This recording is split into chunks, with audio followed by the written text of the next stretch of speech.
sección.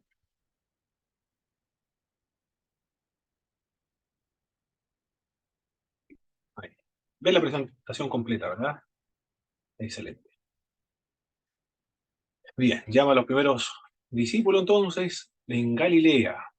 Para Juan comienza el ministerio de Cristo en Judea. Aquí tenemos el mapa. Neftalí y Zabulón se encuentran entonces al norte de la tierra de Palestina.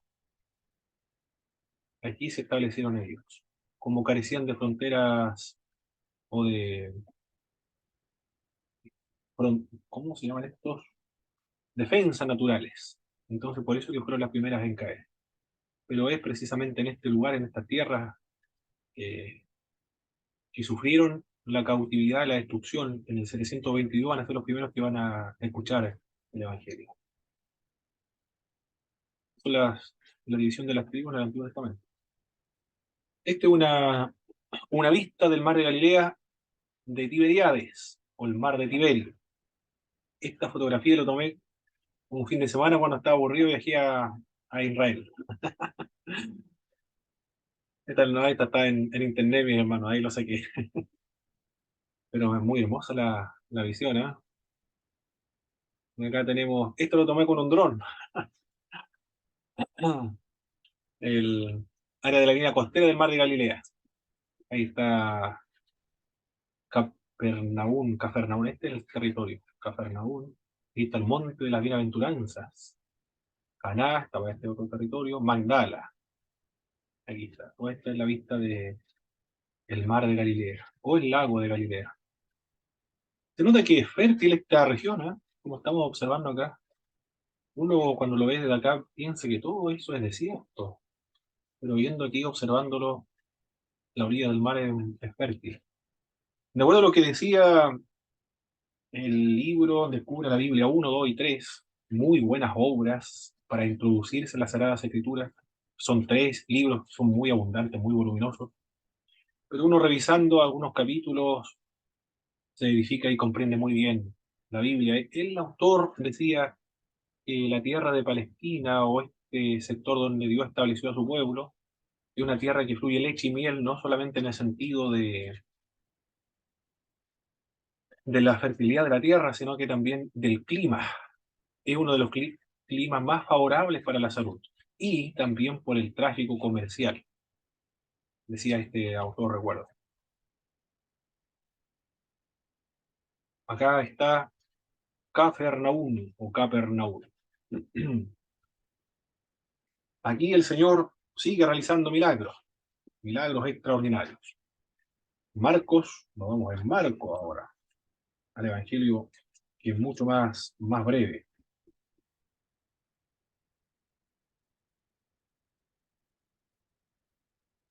En el verso, tiene que ser el verso 21 al verso 28. Vamos a ver quién está por acá. El hermano José. No sé si el hermano José está en el trabajo, parece, me dijo el hermano José. Ya lo Marco puede 1. leer. La hermana Fabiola va a leer entonces. Ya. En Marcos, capítulo 1, verso del 21 al verso 28, por favor, hermana Fabiola. De Marcos. Marcos 1:21. Y entrando a Capernaum y y días de reposo, entrando en la sinagoga enseñaba, y se admiraban de su doctrina, porque les enseñaba como quien tiene autoridad y no como los escribas. Pero había en la sinagoga de ellos un hombre con espíritu inmundo, que dio voces diciendo: Ah, ¿qué tienes con nosotros, Jesús Nazareno? ¿Has venido para destruirnos? Sé quién eres, el Santo de Dios. Pero Jesús le reprendió diciendo: Cállate y sal de él. Y el espíritu inmundo, sacudiéndole con violencia y clamando a gran voz, salió de él. Y todos se asombraron de tal manera que discutían entre sí diciendo: ¿Qué es esto? ¿Qué nueva doctrina es esta que con autoridad manda aún a los espíritus inmundos y le obedecen? Y muy pronto se difundió su fama por toda la provincia alrededor de Galilea. Perfecto. Cristo sigue actuando, sigue obrando. ¿Qué nos dice Marcos acerca de las actividades de Jesucristo? ¿Qué es lo que hacía en Cafarnaúm? Enseñaba en un día de reposo, dice acá, Bien, y lo otro que lo que llama la atención, que los espíritus le reconocieron. excelente. Le enseñaba. Mire la actividad de Cristo. Esto es lo que debe hacer la iglesia. Continuar la obra que Cristo Jesús inició, porque la iglesia es la continuadora de la obra de Jesucristo. Y uno de los aspectos importantes, destacables de la obra de Jesús fue la enseñanza. Enseñaba. Lo dice también Mateo, ¿ah? Enseñaba, predicaba y sanaba a los enfermos. La enseñanza de Jesucristo tiene ciertas características. ¿Cuáles son estas características de la enseñanza de Jesús? ¿Tenía autoridad? Perfecto. Autoridad. Hablaba con autoridad. Yo recuerdo cuando recién estaba participando en una iglesia cristiana evangélica, recuerdo que la autoridad, quizá ustedes, mis hermanos, cuando se habla acerca de hablar con autoridad o predicar con autoridad, ¿en qué cómo se entiende?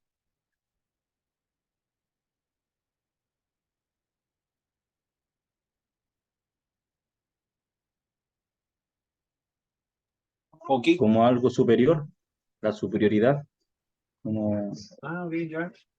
Como superioridad. Cuando alguien dice, mire, predicó tal predicador o tal pastor o evangelista y predicó con autoridad. ¿Qué quiere decir con esa expresión, autoridad? Los hermanos de nuestras congregaciones.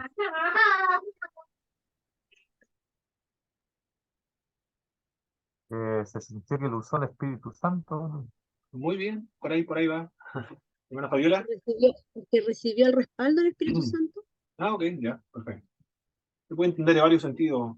Sí, yo lo había entendido así también, pero también de hablar con fuerza, hablar fuerte, hablar golpeado, alzando la voz, como una especie de un militar o una especie de como un patrón de fondo, más o menos como eso.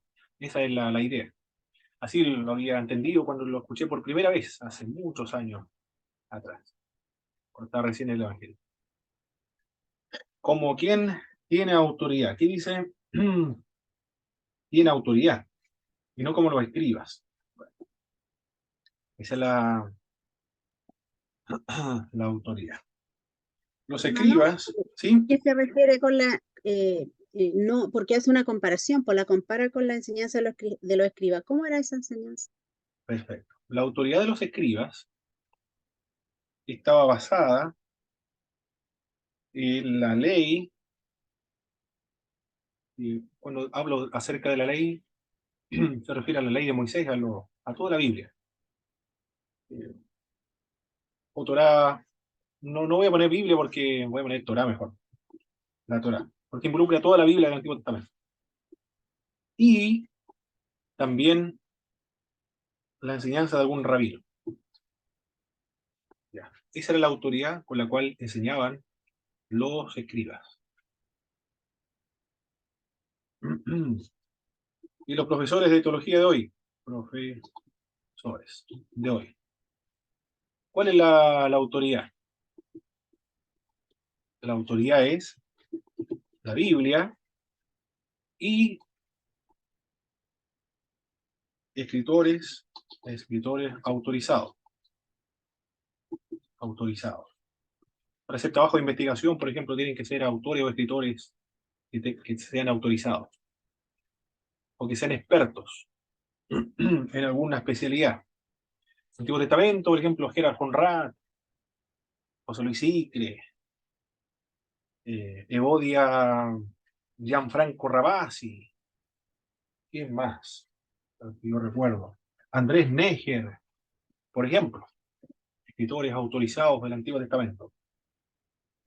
Walter Brueggemann, también, en el Nuevo Testamento del siglo I, Segundo Templo, Larry Hurtado, James Doom, N.T. Bray, Sander, entre Bermes Yesa, entre otros. otros autores. Es decir, nadie más sabe esa materia, ese contenido, que ellos. El Nuevo Testamento, Joachim Nilka, Joachim Jeremías, ¿quién más? Oscar Kuhlman, por ejemplo. Ya. Esas son las autoridades para darle peso, un sustento académico a los trabajos de investigación y de la enseñanza, a la calidad de la enseñanza. La autoridad de los profesores de teología actual, de los seminarios teológicos. En cambio, la autoridad de Cristo era él mismo. Él mismo era la autoridad. ¿Ni la diferencia? ¿Eh? ¿Quién más puede decir él enseña con autoridad? Solo Jesús de Nazaret. La autoridad es extraordinaria porque Jesús decía en el libro de Mateo, por ejemplo, en la sección del Sermón del Monte, dice: ¿oíste que fue dicho a los antiguos, no matarás, y cualquiera que matare será culpable de juicio? ¿A qué se refiere o a qué está aludiendo Jesucristo cuando dice: ¿oíste que fue dicho a los antiguos, no matarás? ¿En qué parte, quién enseñó eso, no matarás? ¿Está en la ley? La ley de Moisés. Bueno, fue la ley de Dios. Y luego Cristo dice: pero yo os digo que cualquiera que se enoje contra su hermano será culpable de juicio. ¿Qué es lo que está haciendo Jesús de Nazaret ahí? Está profundizando el texto bíblico. ¿Ah? No es que es como que estuviese enseñando más que Moisés. Moisés es la autoridad máxima para las enseñanzas rabínicas. Y aquí Cristo está diciendo: más yo os digo. ¿Oíste que fue dicho, no cometerás adulterio? ¿Dónde se encuentra ese mandato? No cometerás adulterio.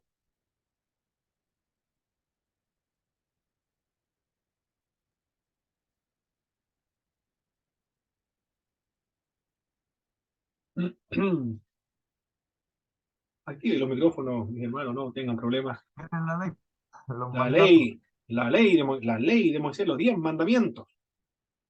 Es decir, es como el núcleo, es como la Constitución Política de la República, el núcleo, la médula de la ley. Pero yo os digo, está diciendo, aquí hay otra enseñanza superior, mas yo os digo. También fue dicho: cualquiera que repudie a su mujer, dele carta de divorcio. Pero yo os digo, es decir, está en el Sermón del Monte, está profundizando, superando, desbordando la ley de Moisés, superando la ley de Moisés. ¿Quién puede hacer eso? ¿Quién mayor que Moisés existe después de él? Dios mismo solamente, porque Dios le dio la ley a Moisés, a este hombre. Pero ahora nos encontramos con un hombre que está superando la ley, lo está superando, desbordando en cuanto a su profundización, diciendo: más yo os digo. ¿Quién es la autoridad ahí? Él mismo. Jesús mismo es la autoridad. Oíste que fue dicho ojo por diente por diente, pero yo os digo, no resistáis al que es malo. Increíble, ¿eh? Eso detectaron los judíos. Está enseñando con autoridad. Porque todos los demás, todos nosotros, para enseñar y dicen: ¿y cuáles son sus competencias? Esto es normal, no es que alguien se pueda sentir ofendido cuando alguien le dice: ¿cuáles son sus competencias? ¿Cuáles son sus credenciales? ¿Por qué usted enseña? No es que lo estén desacreditando, desconfiando de usted. Simplemente quieren saber transparentar cuáles son sus estudios. Por tema de transparencia, por eso le están pidiendo a él, que para darle mayor autoridad, confianza, eso, por eso piden cuáles son sus competencias, cuáles son sus credenciales, dónde estudió. Y cómo se ve la calidad de la educación por los autores que están contenidos o los libros que leen, lo que está contenido en el plan de curso, por ejemplo. Ahí está la autoridad. Pero Cristo no tiene otra autoridad, Él mismo es la autoridad porque Él es la autoridad. Es decir, no puede citar a otro más que Él, porque no hay otro más superior que Él. Por eso, él mismo es la autoridad. No hay otro superior a él. ¿Quién puede hacer eso? Solo Dios. Nadie puede objetarle nada a Jesucristo, porque Cristo es Dios. Aquí está entregando la segunda ley, la otra ley, la ley de la libertad, la ley del amor, la ley de Cristo. Está estableciendo los principios del reino de Dios, de la nueva era, del nuevo pacto.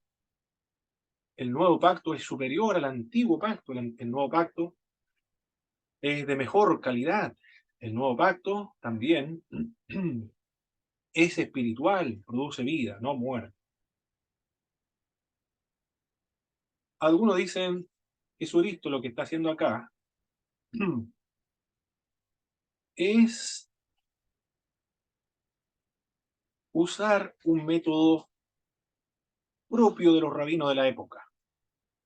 Cuando dice, más yo os digo.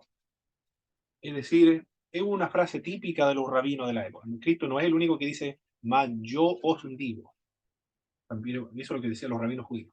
Eso es verdad. Pero cuando los rabinos judíos decían eso, lo estaban contrastando con lo que decían otros rabinos. Por ejemplo, rabino Pedro, por decirlo de alguna manera, rabino Juan dijeron eso. Mas yo os digo, es decir, están reflexionando, pensando alguna doctrina y estableciendo su propia opinión. Pero jamás un rabino va a compararse con las Sagradas Escrituras. Eso jamás lo hacían. Aquí vemos a Cristo contrastando su opinión con lo que señala la ley del Antiguo Testamento. Eso nadie lo hizo. Solo Jesús de Nazaret es capaz de hacer eso. Y lo hizo y tiene toda la autoridad. No hay ninguna arbitrariedad en esto, porque Él es Dios mismo que está estableciendo la segunda, otra ley, la ley de Cristo, la ley de la libertad, los principios del nuevo pacto. A eso se refiere la autoridad. Él mismo es la autoridad entonces. Hermana Fabiola, creo que se respondió la pregunta, ¿verdad?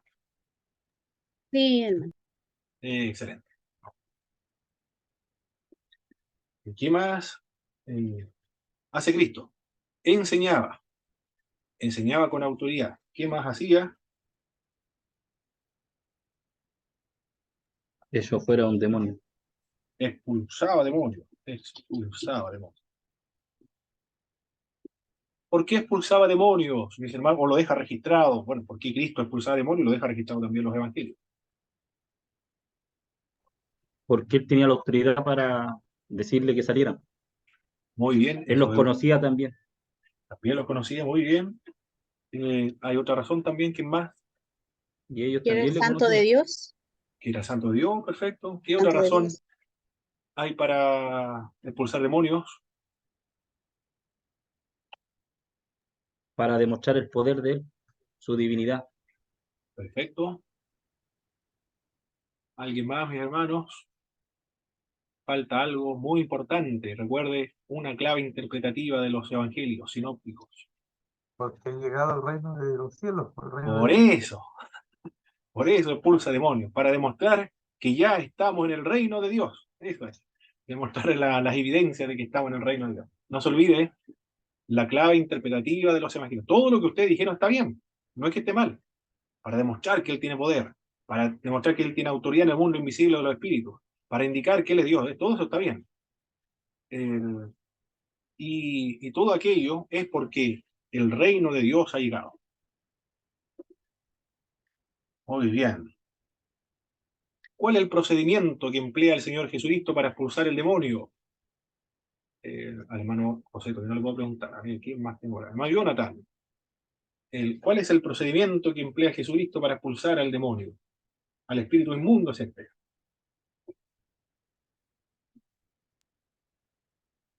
¿Reprende? Eh, dice que lo reprendió. Perfecto. ¿Qué más hizo?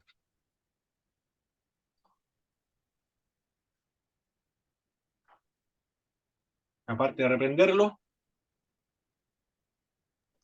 Los hace callar. le dice, muy bien, hermano José. Le dice, cállate, le dice, y sal de él. Eso es, ¿eh? Le reprendió diciendo, cállate y sal de él. Actualmente hay un movimiento que se denomina el movimiento de los neopentecostales. Los neopentecostales es una forma de pensamiento, es una radicalización con el espíritu. Son de iglesias históricas, evangélicas, no pentecostales, que tuvieron una experiencia con el espíritu y salieron de las iglesias y formaron nuevas comunidades. No se fueron a las iglesias pentecostales. No sé por qué no se habrán ido a las iglesias pentecostales. Lo más probable es que sean por temas de las diferencias sociales, porque provienen de clase media, media alta, clase media principalmente. En cambio, los pentecostales son de la extrema pobreza. Debe ser por esa razón. Y formaron nuevas comunidades. Y se caracteriza por un pack de de algunas doctrinas, como por ejemplo el gobierno quíntuple, maldiciones generacionales, teología de la prosperidad, el reino ahora, el reino ya, y, y también la guerra espiritual. En la guerra espiritual se hacen talleres para enseñar a la gente, a los hermanos, a expulsar demonios. Y uno de los procedimientos es, tiene que mirarle a los ojos. Ese es lo que dice, mírelo a los ojos. Entonces, cuando lo mire a los ojos, usted va a poder discernir a ese espíritu. ¿Quién está ahí? Y también pregúntele el nombre. ¿Cuál es el nombre? Porque usted cuando tenga el nombre de ese demonio va a tener control y dominio sobre ese demonio. Luego, usted átelo. Tiene que atarlo, cuando lo ate, entonces va a estar en condiciones de poder expulsarlo. Y así el demonio se va. Hay manuales de expulsión demoníaca. Hay manuales que le dicen, este demonio se llama tanto, este demonio se llama esto otro, este demonio tiene control sobre los vicios, este tiene control sobre la drogadicción, el alcoholismo, la inmoralidad, el asesinato, la ira, en fin. Una multitud de actividades demoníacas. Cada uno tiene su propio nombre. Eso es lo que enseñan ellos. ¿Cuál es la base de esta doctrina de la guerra espiritual? La base es el, las experiencias o la información que han recabado de personas endemoniadas. ¿Cómo ellos saben el nombre de tantos demonios y qué actividad tiene cada uno de los demonios? Porque los demonios le dijeron cuáles son estas actividades o cuáles son los nombres de estos demonios. Y lo otro, la experiencia. Estos son la base de la guerra espiritual de la perspectiva del neopentecostalismo. Obviamente hay versículos bíblicos porque todos estos movimientos tienen que sustentarlo bíblicamente para legitimarlo. Pero los textos bíblicos están descontextualizados, tergiversados, torcidos. Es el problema de esta doctrina de las maldiciones de la guerra espiritual. Acá vemos que Jesucristo no entra en diálogo con el demonio, como enseña la guerra espiritual. No recaba información tampoco. ¿Cómo podemos estar seguros nosotros de que toda esa información de la cual extrajeron los demonios es correcta si los demonios se caracterizan por ser mentirosos? Es el problema que hay con esta doctrina. No podemos asegurar lo que le dijeron los demonios sea correcto. Acá Jesús no entra en diálogo con los demonios. Más bien le dice que se callen y que salgan fuera. Es el procedimiento que vemos en las Sagradas Escrituras para la expulsión de demonios. ¿Qué otro procedimiento, mis hermanos, bíblicamente que ustedes recuerden para expulsar demonios? Y lo que en su experiencia también han tenido. En el nombre de Jesús, Perfecto. En el nombre de Jesús. Muy bien, muy importante, ¿eh? En el nombre de Jesús. ¿Qué más?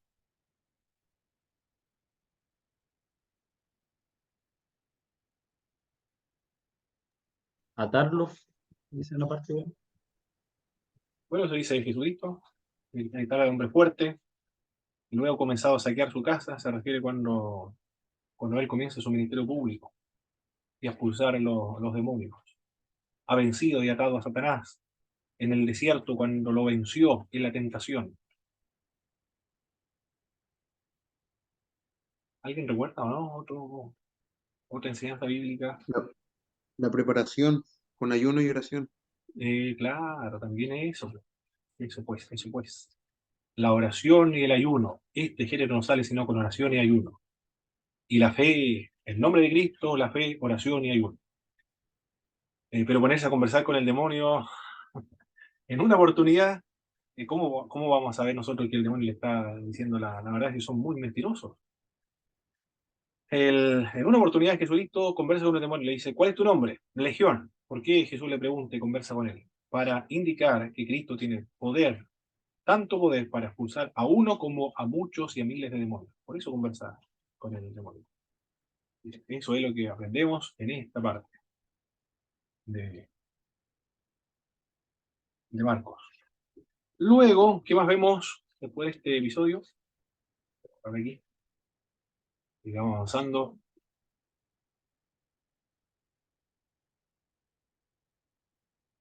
Se produce la sanidad de la suegra de Pedro. Luego de la sanidad de la suegra de Pedro, Mateo comenta que le llevaron a Jesús muchas personas endemoniadas. Y Jesús con una orden expulsó a los demonios. Y también sanó a todos los enfermos. Mira qué interesante, ¿eh? Expulsó a muchos demonios y sanó a muchos enfermos. ¿Qué quiere decirnos el pasaje bíblico? ¿Qué podemos extraer de ese pasaje bíblico? Que no todas las enfermedades están relacionadas con la posesión de demonios. Algunas son enfermedades que no involucran la acción de demonios. Son enfermedades propias de la naturaleza pecaminosa. Bueno, Dios tiene poder para sanarlo. Y otros sí, en otras oportunidades pueden ser, en otras ocasiones las enfermedades pueden ser producto de demonios, porque Lucas dice eso también. El texto de Lucas señala el autor que también de los enfermos salieron demonios. Lucas capítulo 4, verso 41. Hermano Andy, por favor, vamos a leer el libro de Lucas, capítulo 4, verso 41.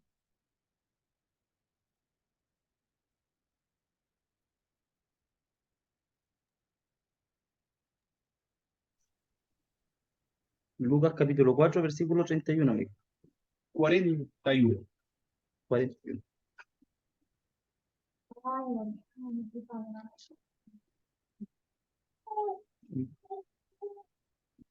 Ya, dice, un hombre que tenía un espíritu inmundo.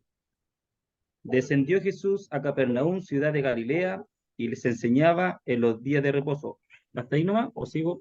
El capítulo 4, verso 41, nada más, mi hermano Andy. Capítulo 4, verso 31. 41 nada más. Ay, 41. 41, perdón. 41. Dice el título, muchos sanados al ponerse el sol. También salían demonios de muchos dando voces y diciendo, tú eres el Hijo de Dios. Pero él los reprendía y no les dejaba que hablaran, porque sabían que él era el Cristo. Muy bien. El texto que le antecede dice que sanaba a los enfermos y también de muchos de ellos salieron demonios, es decir, de los enfermos. Mateo hace una diferencia. Muchos fueron sanados y también expulsó demonios. Es decir, algunos, la enfermedad no tenía ninguna relación con la posesión demoníaca. Lucas dice, algunos fueron sanados y también salían demonios de los enfermos. Algunas enfermedades están relacionadas con los demonios, pero no todas las enfermedades están relacionadas con los demonios. ¿Qué más? Bueno, sí, se habla acerca de la suegra de Pedro. Si Pedro tenía una suegra, es evidente que debe tener una esposa, que estaba casado. Eso, estaba casado. No sé cómo algunos lo interpretan. Catolicismo romano una vez dijo, es verdad, tenía una suegra, un apologista católico romano. Es verdad, Pedro tenía una suegra, pero eso no significa que estaba casado.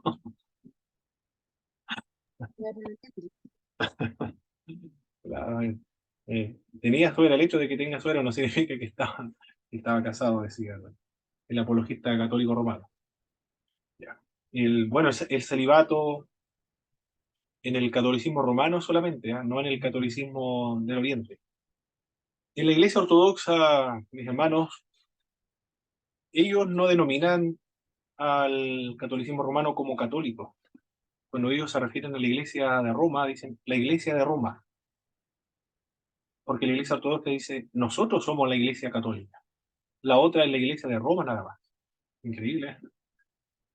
Ellos son la verdadera iglesia católica. Y nosotros decimos iglesia católica la romana, pero la católica del Oriente dice, nosotros somos los católicos. No, la de Roma es el obispo de Roma, la iglesia de Roma es. Nosotros somos los católicos. En un sentido tiene razón porque la de Roma se separó de las iglesias católicas en el año 1054. Y las iglesias católicas son todas autónomas.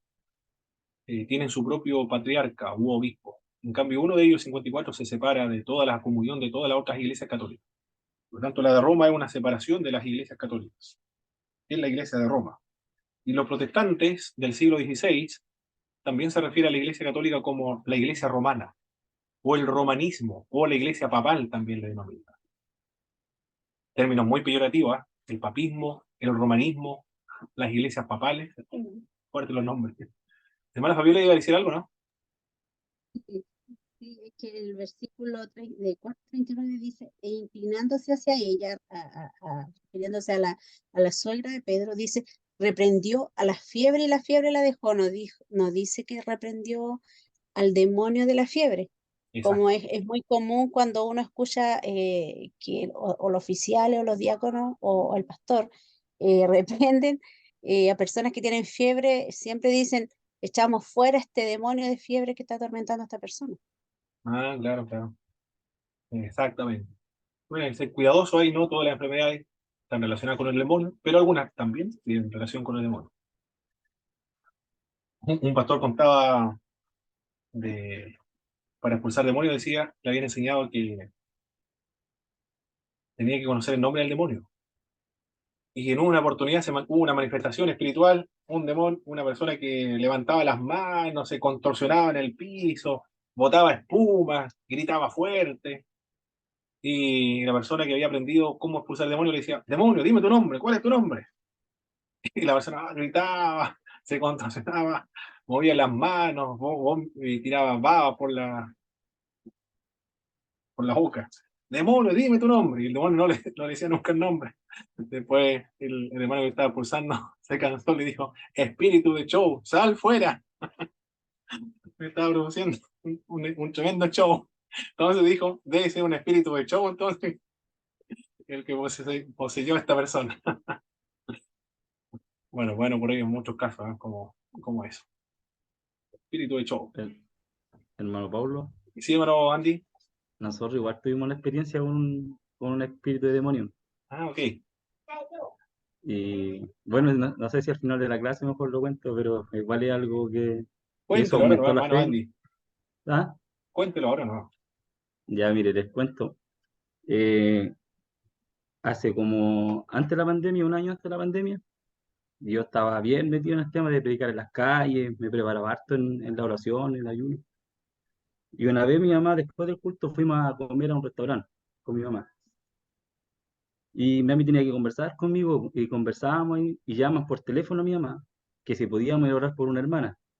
Y yo no soy mucho de contar esto porque mucha gente no lo cree, como que no cree mucho este tema porque lo encuentra como muy fantasioso. Y esto se lo cuento con todo, bueno, con respeto igual, si el que cree, pero yo creo mucho en esto, me gusta incluso este trabajo espiritual. Y fuimos a la casa a orar, pues me dijo, hijo, acompáñame a ungir una hermanita que está enfermo. Y lleva mucho tiempo así, dijo, postrada en cama, y está muy mal, me dijo, vamos, porque nadie quiere orar por ella. Y me pareció raro cómo no quiere nadie ni orar por ella. Y sabe que cuando voy a la casa, llegamos y estaba toda su familia alrededor de ella, y ella estaba en un sillón, y estaba toda tullida así, como tullida con los ojos cerrados. Y me pareció como raro, así como que yo en mi corazón sentía algo así como que sabía que como que era un espíritu, algo bien fuerte, como que el tiro Dios me dio testimonio de eso. Y me pongo a orar el mensaje y mientras, bueno, le dije, aquí vamos a leer la palabra del Señor, que los convoca a todos, ¿cierto? Que va a ser de bendición para nuestras vidas. Y me pongo a leer el mensaje y la hermana empieza a golpear y la familia la pesca de las manos. Y yo igual me asusté, pues. Y me agarra de aquí, no me quería soltar, pues. Y yo en el nombre de Jesús empecé a orar, pues, a orar por ella. Te reprendo en el nombre de Jesús, te ato espíritu del diablo, suelta. esta hija comprada a precio de sangre, y empecé a orar por ella, y el espíritu no salía y como que se cansaba y disminuía, y empezaba como a hablar como tipo doble voz. Fue súper complicado el tema, y sabe que no pudimos echar fuera el demonio con mi mamá, y yo le decía, Señor, ¿qué será? Y vinieron más hermanos, y fuimos a orar, y sabe que el demonio se reía de nosotros. Literalmente la mujer tenía una fuerza, una voz, y el diablo hablaba a través de ella, decía, este espíritu, o sea, este cuerpo es mío, me pertenece, salgan de aquí, decía el diablo a través de ella. Y yo le decía, Señor, decía, ¿cómo vamos a quedar en vergüenza como hijos tuyos si tú nos diste autoridad y poder para echar fuera demonios? Lo dice tu palabra, tú tienes poder y en tu nombre los demonios van a ser echados fuera. Y habla el Espíritu Santo en mi vida y me metí en ayuno, hermano, 3 días en ayuno. Al tercer día recién tomé un poquito de agua como al mediodía y dije, Señor, en tu nombre. Y al tercer día Dios me dijo que fuera. Y me llamó uno de los hijos de ella y me dijo, hermano, venga, mi mamá está bien, quiere verla, quiere darle gracias porque... Y dije, no, gracias de qué. Y como que yo también empecé a creer de que fue liberado.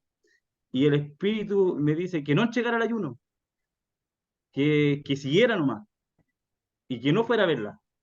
Y le decía, mamá, sabe que yo no voy a ir porque siento en mi corazón que no, como que algo me habla que en mi corazón que no vaya. Y se preparó otro hermano de la iglesia también en ayuno, los dos fuimos en ayuno, 3 días, mi mami, yo no me acuerdo, un puro día, y nosotros fuimos, y fuimos como a las 8 de la tarde porque yo estaba trabajando, me dieron saliente 20, que es un permiso desde las 8 de la tarde hasta las 12 de la noche. Y fui con mi hermano Vicente, mi mamá, y un hermano corista de la iglesia. Y el hermano empezamos, llegamos a la casa, estaba en la pieza, la señora estaba súper bien, como su cara, su semblante, y fue como, qué raro, po. Y sabe que a tal punto de engañar, po, de engañar, de tener otra careta, y ellos contentos como familia. Y yo dije, ya bueno, gracias Señor, si ya está bien, gloria a ti. Y sabe que empezamos a leer la palabra del hermano Vicente, y yo me gano al otro lado de la cama, estaba en una cama de 2 plazas, y el hermano Vicente estaba allá, yo estaba al lado acá, mi mami a los pies y el hermanito tocando una alabanza. Cantamos una alabanza, pero ella empezó a inquietarse su mano al tiro. Empezó así. Mientras estábamos ahí, empezó y miraba y se reía así como bien, y empezó a tocarse las manos, así como a doblegarse. Y cuando empieza a predicar el hermano Vicente, el mensaje, y sabe que al hermano a mitad de la palabra y lo pesca del cuello, sale de aquí, y le dice, oh, fue como terrible, y empezamos a reprender, la familia a agarrar de las manos, en el nombre de Jesús, por la autoridad que tú nos has dado, Señor. Padre, esta es tu hija comprada a precio de sangre, te rogamos, Señor, que demuestres tu gloria, Señor, porque solo tú te mereces la gloria, y dándole la gloria al Señor y la honra que él se merecía. Y cuando empezaba, hermano, las piernas para un lado y de la guata le saltaba algo así como unas cosas así bien, bien feas. Y sabe que en el último, como 5 minutos orando más o menos, y empieza al último, vomita algo así, y vomita. Quiere aceptar a Cristo como su Salvador, amén, si quiere aceptar a Cristo como mi Salvador. Y empezamos a hacer la confesión de fe y dio gloria al Señor. Y la familia quedó mirando, fue como una experiencia bien linda, y hasta el día de hoy ella sirve al Señor. Fue liberada en ese momento. Y ahí siempre he dicho yo, con ayuno, esos géneros sí salen. Con ayuno y oración, como dice la palabra. Mm. Qué lindo testimonio, hermano Andy. Muchas gracias. Muchas gracias por Bueno, compartirlo con Pablo, nosotros. Cuéntame, hermano José. yo igual tengo, o sea, nosotros acá igual en Pailagüey, nuestra iglesia es bien chiquitita y como somos bien de campo. ¿Mm? Así que hemos visto varias cosas así. Y algo que dice el hermano, claro, oración y ayuno siempre, siempre, siempre. Y cuando uno en ocasiones no sabe cómo lidiar con esto, con este género, de repente se le pega a la persona el espíritu de la persona que está en este caso endemoniada. Y el enemigo es muy astuto. Mire, yo conozco la historia de un conocido que dice que había una hermana que tenía el don, y había una hermana que, como le pasó aquí al hermano, que estaba mal porque tenía un espíritu del demonio. Y resulta que la mujer la estaba ungiendo, estaba reprendiendo al demonio, y el demonio se dio media vuelta y le dijo, ¿qué me venía a echar fuera tú, fornicaria? Así que es como súper sorprendente que, bueno, el enemigo también nos conoce, conoce lo que hacemos, lo que vivimos, lo que decimos, lo que hacemos. Por eso siempre es bueno estar preparado en este sentido. Amén, hermano José. Pero son cosas que las cosas así existen y hay gente que realmente no cree, No, que claro no que sí. creen. Hermano Pablo, lo último que quiero Sí, acotar hermano lo que dice Andy. el hermano. Nosotros fuimos con una hermana cuando fue el grupo de hermanas, y fue una hermana que ella ungía en la iglesia igual. Ella ungía, ponía las manos, todo. Y sabe que le pasó lo mismo que dice el hermano. Y le dijo, sale de aquí, fornicario, le dijo. Tú no tenías autoridad, le dijo. Así le dijo el hermano. Y fue un pastor que andaba, un pastor que era de familia de la hermana ¿cómo es que se llama? De la familia, un pastor, que ¿Mm? también llegó en ese momento porque fue el trabajo, la primera vez que, como le digo yo, dimos la hora, por decirlo así. Sabe que la hermanita que estaba con el espíritu demoníaco levantó la mano y le puso el dedo así al pastor en la boca. ¿Mm? Le dijo, ¿qué tiempo perdiste en la autoridad? Le dijo, tú ya no tienes autoridad sobre mí, le dijo, sale de ¿Mm? aquí, le dijo. Y el pastor dijo, si esta mujer no se arrepiente, nunca va a salir este espíritu, siempre va a estar así, dijo. Y ahí nosotros nos fuimos como que yo observé tantas cosas, y lo otro es que esos espíritus hay que trabajarlo igual con los ojos abiertos. Es que trabajar con la mirada, como decía usted delante, eso es muy esencial, estar viendo lo que usted está haciendo, lo que uno está trabajando. Y increíble que hablan, pues, y dicen tantas cosas. Y después, mire, el año pasado, ¿Mm? yo siempre, ese pastor, yo lo tenía, yo no quiero dar nombre nada, pero siempre lo tuve como aquí, porque se sabía que el pastor, siempre un pastor viene en las manos de Dios. ¿Mm? Y después supe con el tiempo que el pastor engañó a la pastora, como la misma hermana de la iglesia. Imagínense, después con el tiempo le dije a mi esposa, ¿te acordáis cuando el enemigo, el diablo, le puso el dedo en la boca, el demonio, al pastor? Que él ya no tenía autoridad, quizás cuánto tiempo él estaba haciendo esto, y ¿Mm? perdió la autoridad, y el diablo le sacó a la luz a lo mejor una verdad que ya solamente él sabía lo que él hacía en lo oculto. Claro. Sí, eso sería. Muy bien, mis estimados hermanos.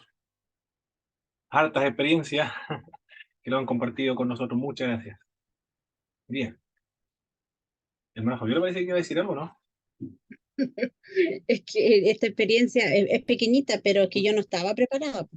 Ya. A diferencia de que los hermanos se prepararon. Es que no, es que fue un tema casual porque yo estaba colaborando en ayudar a una amiga que empezó a enfermarse y a ponerse extraña, de repente perdía el conocimiento, empezaba a rajuñarse y a hacer un montón de cosas. Y yo era bien nuevita, estaba como recién conociendo al Señor. Y yo le iba a colaborar con las niñas, a bañarlas, el aseo. Entonces, un día estaba yo allá en su casa haciendo aseo, limpiando, cuando de repente tocan la puerta unos hermanos y venían enviados a orar porque ella tenía un espíritu inmundo, y de verdad lo tenía. Y de repente los hermanos ya estaban orando y mi amiga empezó así a rajuñarse, a hacer cosas raras, y empezaron a hacer fuerza con ella y todos con los ojos cerrados, y yo era la única que estaba con los ojos abiertos. Yo creo que si yo no hubiera estado con los ojos abiertos, yo no hubiera creído realmente que ella tenía un demonio. Y sabe que de repente Mm. yo vi así y le miro la boca y le empezó a salir un gusano blanco por la boca, un tremendo gusano. Y yo no me atrevía a decirle a los hermanos que le estaba saliendo un gusano, po. Entonces empecé a acercar mis dedos y quise sacar el gusano de la boca de ella. Y cuando le iba a meter los dedos, sus dientes sonaron así como que la boca se cerró, así como que me quiso morder el dedo, y a mí me dio miedo, po. Entonces yo me quedé callada y no le dije a los hermanos, pero fue una sensación súper chocante para mí, porque si yo le hubiera metido los dedos, ella me hubiera cortado los dedos, pero yo le vi el gusano salir para afuera y nadie me creyó porque nadie estaba con los ojos abiertos, solamente yo. Fue impactante, ¿verdad? Y siempre lo recuerdo, yo digo, Señor, decía, con que le meto los dedos en la boca y le saco ese gusano, me hubiera cortado los dedos. Era una fuerza impresionante que tenía. Y los hermanos decían, ¿cuándo? Yo no vi ni un gusano. Y yo lo vi, pues si yo lo vi, si salió hacia afuera de la boca, me dio miedo. Y eso, mis hermanos, ¿qué creen ustedes? ¿Ese gusano habrá sido algo literal o será una visión espiritual nomás de la hermana? Tiene que ser Pastor, visión espiritual. Lo más Dios probable. muestra en el momento y varias personas yo creo que conocemos que tienen ese don. Yo, gracias a Dios, yo veo cosas Y en realidad ya miedo no les tengo porque ya aprendí. Mm. Pero claro, uno ve de todo y ve muchísimas cosas. Tengo la historia de un tío igual que estaba ungiendo a una mujer y la mujer era una hechicera. Y dice que mientras la estaba ungiendo, dice que desde el estómago sale una cabeza de un niño y la queda mirando. Y eso sí que es fuerte. Es muy fuerte batallar sobre todo cuando hay hechiceros dentro de la iglesia. Y se notan. Por eso pero Dios nos ha dado espíritu de valentía y no de cobardía. Claro que sí. Mire todo lo que hemos aprendido, ¿ah? De no cerrar los ojos, tener los ojos abiertos Y prepararse en ayuno y y oración. prepararse en oración y ayuno. Y, y no ir solo tampoco, ¿ah? Parece. No, bueno, cuando las circunstancias lo ameritan, pero ir siempre acompañado. Y en el nombre de Jesús. Perfecto, hermano. Gracias por todo Mi su. pastor siempre, mi pastor que falleció ya siempre decía que cuando los hermanos vayan a orar a una casa, nunca ¿Mm? se pongan corbata, porque un día un demonio lo agarró a él de la corbata y lo estaba ahorcando. Entonces de ahí vino un hermano y lo ayudó a sacar, y entre todos los hermanos trataban de sacarlo, y obviamente se hizo pedazo la corbata, pero siempre decía cuando vayan, luchen con los ojos abiertos y no vayan con corbata ni ropa holgada, donde ellos puedan aprovechar de atentar contra ellos. Muy bien. Mire qué consejo más práctico, hermano. Sin corbata. Porque si no lo van a, lo van a ahorcar con la corbata. Muy bien. Excelente. Bien, ahora vamos con Jesús viaja con los 4 discípulos.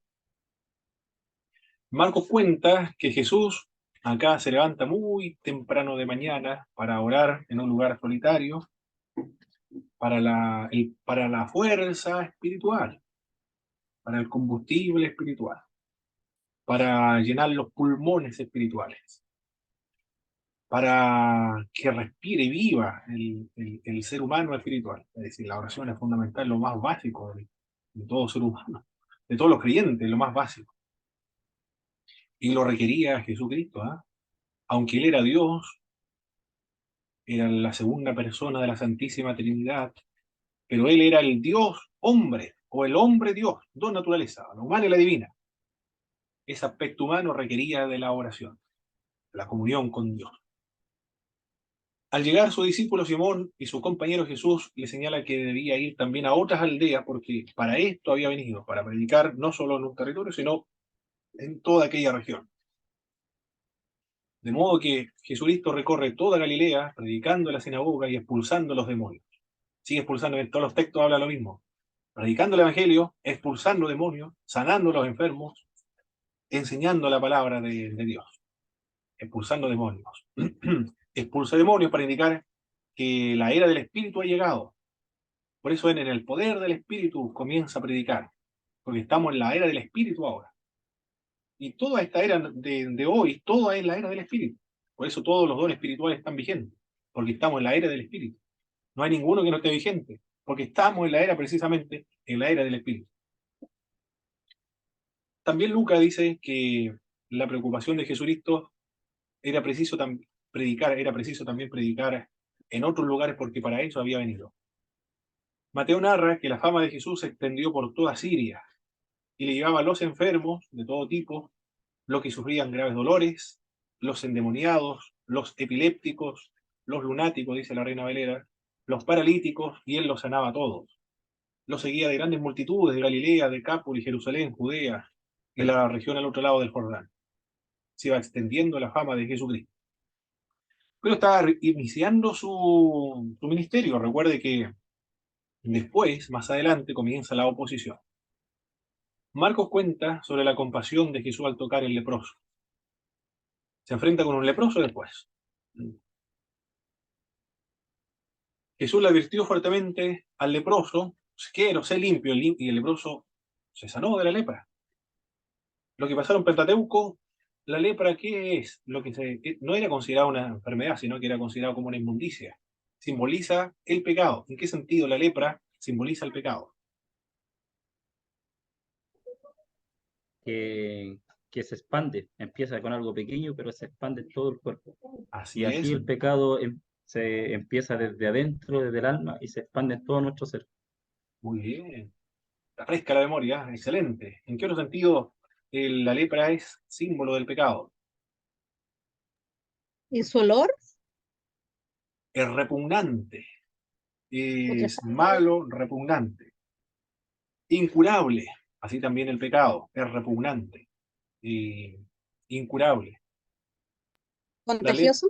contagioso también, el pecado igual es contagioso, y nos separa de los hombres y nos separa de Dios, así también el pecado. Amén. Produce la muerte finalmente, el pecado también. Odio. Pero Cristo sanó a los leprosos indicando que Él es el remedio para el pecado. Le dijo al leproso, no divulgue la noticia a nadie. ¿Y qué es lo que hizo el leproso? Claro, lo mismo que haríamos nosotros si estaríamos en la misma condición. Contárselo a todo el mundo. Salir por las calles gritando, saltando. ¿Qué vamos a tener vergüenza? Si cuando se ha experimentado el poder de Dios no hay vergüenza. Imposible, con una alegría tan grande, ¿quién puede tener vergüenza? Salió saltando, gritando, contándole al medio mundo, y una persona, yo le dije, si quieres puede limpiarme, y él me tocó, me limpió, me tocó, y no lo contagié, más él me sanó a mí. Esto trajo graves problemas para Cristo, porque después la gente no podía entrar abiertamente a cualquiera de las ciudades, no, porque había muchos, lo querían hacer rey, y todavía no es el tiempo para que la gente lo aclame como rey. Es un problema, pues. Vemos aquí que Ahí la hay un buena... ejemplo, Sí, perdón, hermano, José, disculpe. adelante. Ahí hay un ejemplo de que la obediencia es mejor que tener buenas intenciones. Exactamente, así es. La obediencia es mejor obedecer que tener buenas intenciones. Aquí vemos entonces que la buena intención no siempre trae buenos resultados. Pero a pesar de eso, Jesús efectuó el milagro igual, pues su compasión se superpone a los problemas que pudiesen traer. Igual Jesús lo sanó. Lucas no agrega otros detalles, tampoco Mateo. Jesús no quedó contaminado al tocar al leproso, más bien el leproso quedó sano por el toque de Jesús. Ahora comienza la posición. Anteriormente estábamos en la época de popularidad. Se conoce a Cristo que expulsa demonios, sana a los enfermos, hace grandes maravillas y a todos los sana. Y ahora llega a un territorio, a un lugar,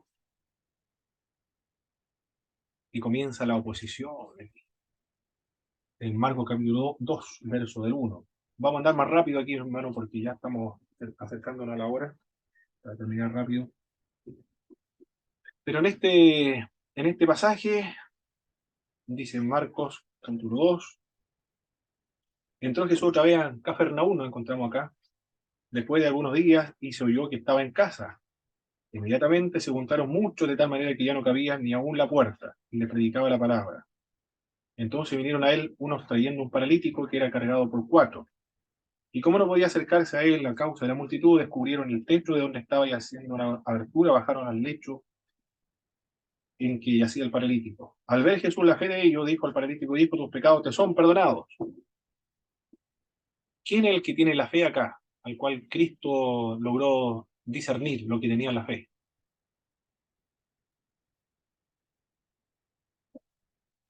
Sus amigos. Los amigos tienen la fe, ¿eh? Excelente. Por eso es muy importante que cuando hay algún enfermo, todos tengan fe. Porque si hay un incrédulo en una habitación, el enfermo no se va a sanar, porque la incredulidad impide que se produzcan los milagros.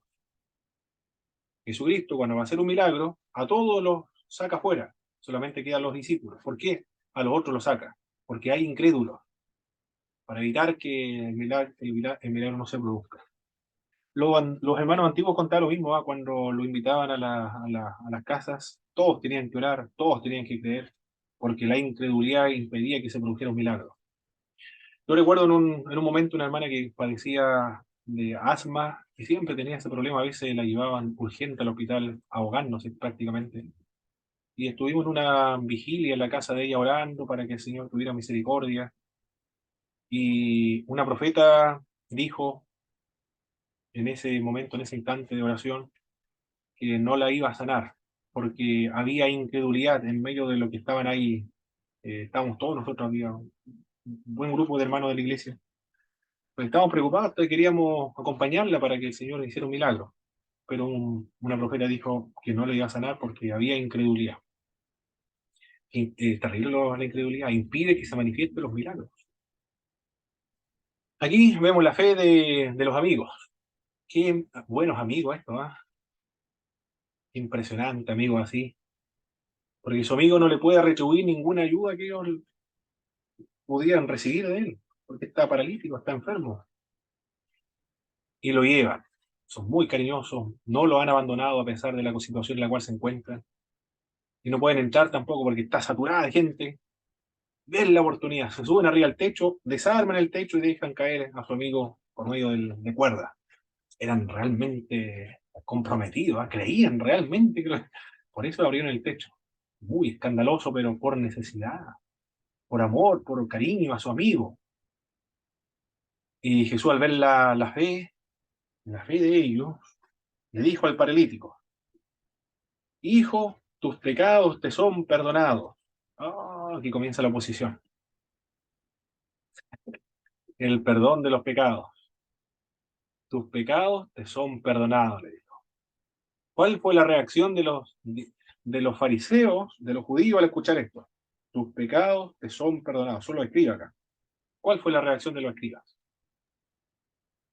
Lo querían lapidar, blasfemia. Si solo Dios Bla- podía perdonar y Exactamente. decían eso. ¿Y quién eres tú como para venir a perdonar? Claro, porque el ¿Acaso eres pecado Dios? es contra Dios. Y ahora él está diciendo que puede perdonar pecados. Pero si el pecado es contra Dios, ¿acaso ellos comprendieron muy bien? Está tratando de usurpar el lugar que a Dios le corresponde.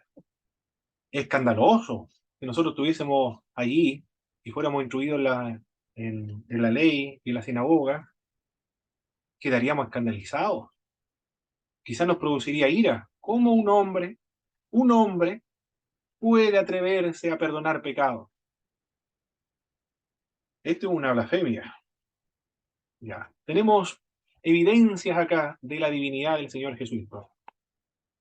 En algunas iglesias, mis hermanos, lamentablemente, no sé cuál será la razón, puede ser por la instrucción o la falta de instrucción en nuestras iglesias pentecostales, en el norte, en Santiago, en el sur también, se está produciendo una emigración de los jóvenes, principalmente de las iglesias pentecostales.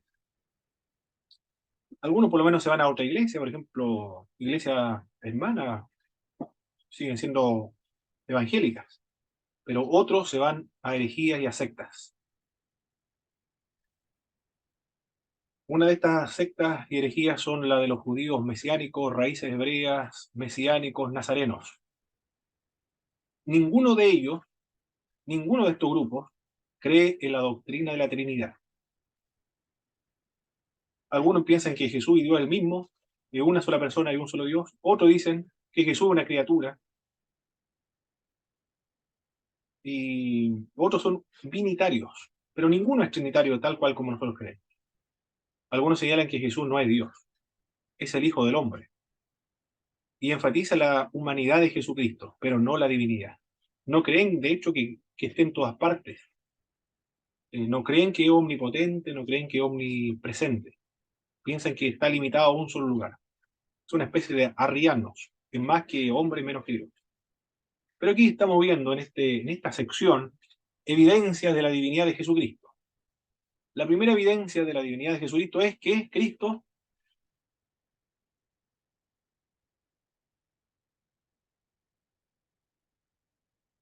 que Perdona lo que los hace, pecados. perdona los pecados. Ahí tenemos la primera evidencia. Y lo está escribiendo un judío, lo escribe Mateo. Perfecto. Ahí tenemos una evidencia de que Cristo es Dios. Y conociendo luego Jesús en su espíritu que cavilaban de esta manera, dentro de sí mismo le dijo: ¿por qué caviláis así en vuestros corazones? ¿Qué otra evidencia tenemos en ese pasaje bíblico de que Cristo es Dios? Omnisciencia. Omnisciencia, porque Él sabe lo que están pensando en sus corazones. ¿Qué es más fácil decir? Le dice el Señor Jesucristo a los escribas. ¿Qué es más fácil decir?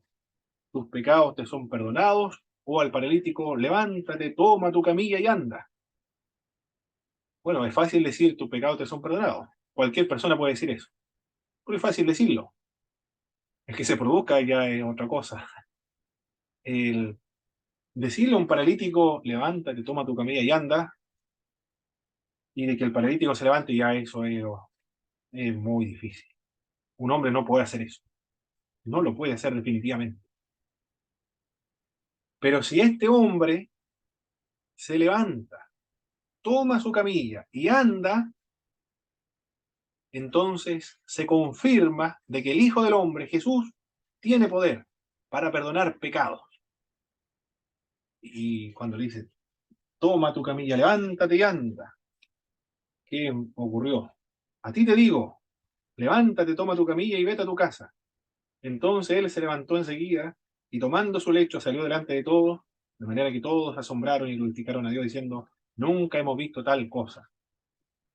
Es decir, cuando ese hombre se levantó, tomó su camilla y salió, indica, confirma de que Cristo perdona los pecados.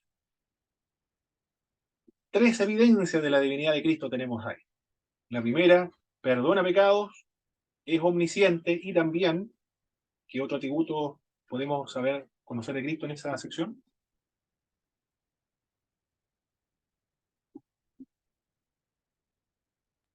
Poder para sanar. Omnipotente. Es poder para sanar. Es omnipotente. Tiene todo poder. Ya, ahí tenemos algunas evidencias hay muchas más evidencias. En este texto encontramos esa. No tenga ninguna duda, mis hermanos, de la divinidad de Jesús de Nazaret. Hay que enseñarlo, hay que predicarlo, principalmente a los jóvenes de nuestras congregaciones. Tienen que estar plenamente convencidos de que Jesucristo es Dios. Porque la fe cristiana es una fe trinitaria. Si no pensamos trinitariamente, nuestra vida cristiana es una secta. No es comprender el cristianismo es trinitario. Nuestra oración es trinitaria, Padre, Hijo, Espíritu Santo. El lenguaje que nosotros debemos utilizar en nuestras iglesias, me aconsejó un profesor, debe ser un lenguaje trinitario. Por eso cuando se despide el culto, en el nombre del Padre, del Hijo y del Espíritu Santo, una oración, por ejemplo, o la bendición final, el amor de Dios, la gracia del Señor Jesucristo, la comunión con el Espíritu Santo sea con todos vosotros. La iglesia debe comprenderse en un subsentido trinitario, porque hay una pluralidad, pero es una sola iglesia, del mismo modo como Dios es uno, pero hay pluralidad de personas en la divinidad. Esa misma unidad en la Trinidad debe manifestarse en la iglesia. La iglesia debe mirarse desde la perspectiva trinitaria. La fe de todos los cristianos es trinitaria, de los ortodoxos, del occidente, de los protestantes, todos somos trinitarios. El abandonar la Trinidad es marginarse a la herejía, al sectarismo, es perder el cristianismo, desconectarse del cristianismo histórico. Es no conocer a Dios, porque a Dios se le conoce por medio del Hijo y la comunión del Espíritu Santo, o de este Dios trinitario. Ese fue el primer conflicto entonces, el perdón de los pecados. El otro problema que vemos acá, con la cual se genera el conflicto, en Mateo capítulo 9, verso del 9 al verso 13, bueno, retornamos por favor al 9. Yo le voy a leer rápido esto. El capítulo 9, verso del 9 al 13. Pasando Jesús de allí, vio un hombre llamado Mateo que estaba sentado al banco de los tributos públicos y le dijo, sígueme. Y se levantó y le siguió. Le aconteció que estando él sentado a la mesa, en la casa, y aquí que muchos publicanos y pecadores que habían venido se sentaron juntamente a la mesa con Jesús y sus discípulos. Cuando vieron esto, los fariseos dijeron a los discípulos, ¿por qué come vuestro maestro con los publicanos y pecadores? Al oír esto, Jesús le dijo, los sanos no tienen necesidad de médico, sino los enfermos. Y pues aprender lo que significa misericordia quiero y no sacrificio, porque he venido a llamar a justos y no a pecadores al arrepentimiento. En este pasaje bíblico, vemos a Jesucristo llamando ¿a quién?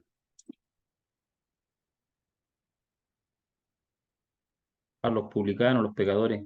Ya, Cristo llama entonces, Cristo llama, pero antes de eso llama a otro, llamado Mateo, llama a los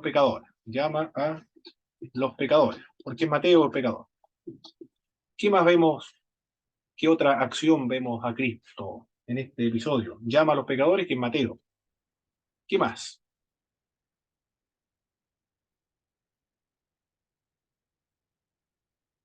Se sienta a la mesa, ¿con quiénes? Por los Los publicanos. pecadores y los Ya, el sentarse a la mesa indica comunión. Tiene comunión con los pecadores, entonces. Perfecto. Tiene comunión con los pecadores. ¿Qué más vemos de Jesucristo en este episodio? ¿Qué hace con los pecadores? Llama a los pecadores, tiene comunión con los pecadores.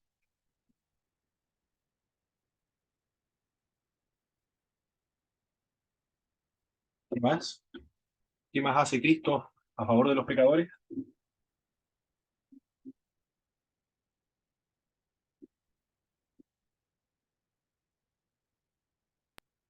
muestra misericordia. Muy bien. Perdona. Tiene misericordia, tiene misericordia a los pecadores. Tiene misericordia a los pecadores. Hermano José, ¿qué más dijo hermano José? Perdonaba, dije. ¿En qué parte dice eso, hermano? ¿Qué versículo bíblico? Perdona a los pecadores.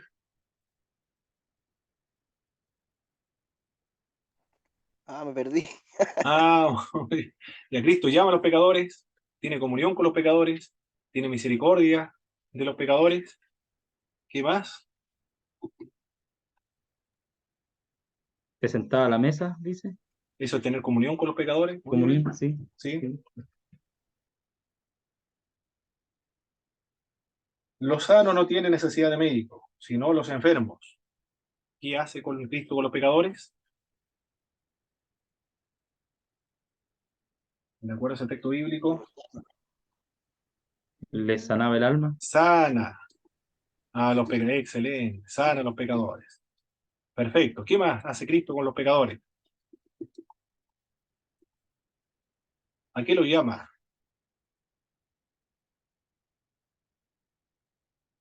El arrepentimiento. Al llama al arrepentimiento a los pecadores. Ahí tiene un mensaje evangelístico, mis hermanos. ¿Qué hace Cristo en este pasaje bíblico? Cristo llama, ahí le voy a dar el bosquejo también, llama a los pecadores. Lo voy a dar en forma de bosquejo. Predíquelo cuando tenga tiempo. Y me gustó esto, también lo voy a predicar a la calle cuando tenga tiempo. Tiene misericordia de los pecadores. Sana a los pecadores. Este es el punto 4. Llama al arrepentimiento a los pecadores. Este es el punto 5. Punto 5. 5 puntos tiene este sermón, mis hermanos. Está bien bosquejado ahí. Eso es lo que hace Cristo con los pecadores. Llama a los pecadores al arrepentimiento. Llama a los pecadores.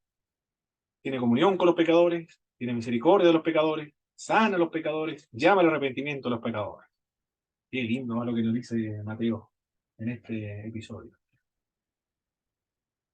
Milética, mis hermanos, los que quieran tomar milética y no lo han tomado, para el verano lo vamos a dar, para aprender a elaborar sermones, bosquejar discursos y predicarlos en las congregaciones cristianas. Mi hermano Jonathan parece que tiene una prédica para el verano, no, para el otro año es, en abril.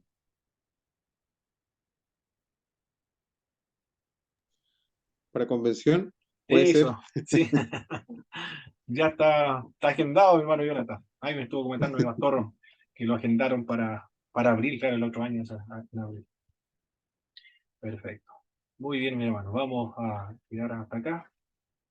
Ahora vamos a descansar un momento. Ya de compartir aquí. Algunas lecciones, mis hermanos, aplicaciones prácticas de lo que estuvimos viendo en esta sección.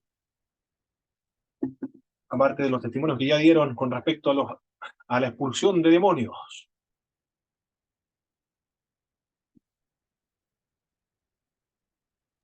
¿Qué lección, comentario, con lo que han leído de su libro de texto de Pablo Hoff para hacer las tareas?